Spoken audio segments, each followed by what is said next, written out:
আজ বিএনপির মহাসচিব মির্জা ফখরুল ইসলাম আলমগীরের জন্মদিন। ভোর থেকে জন্মদিনের শুভাকাঙ্ক্ষী প্রিয়জনের শুভেচ্ছায় সিক্ত তিনি। ৭৮তম জন্মদিনে দাঁড়িয়ে গণতন্ত্র ফিরে পাবার কথা বললেন মির্জা ফখরুল। রোববার ৭৭ বছর পূর্ণ করলেন বিএনপির মহাসচিব মির্জা ফখরুল ইসলাম আলমগীর। ১৯৪৮ সালের এই দিনে ঠাকুরগাঁওয়ে তার জন্ম।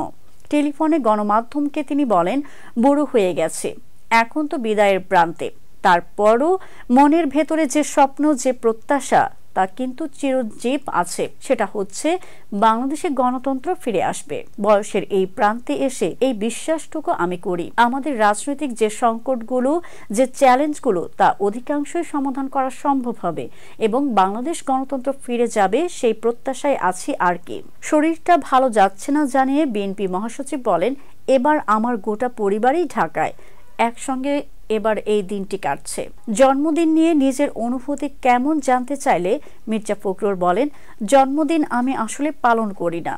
৭৭ বছর বয়স পেরোলাম, বলতে পারেন একটা লং জার্নি।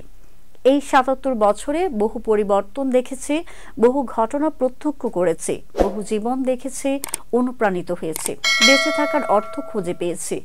এখন যাওয়ার পালা। তবে আশা এখন একটাই, প্রত্যাশা একটাই, বাংলাদেশ গণতন্ত্রের দিকে যাবে, গণতন্ত্র ফিরে পাবে।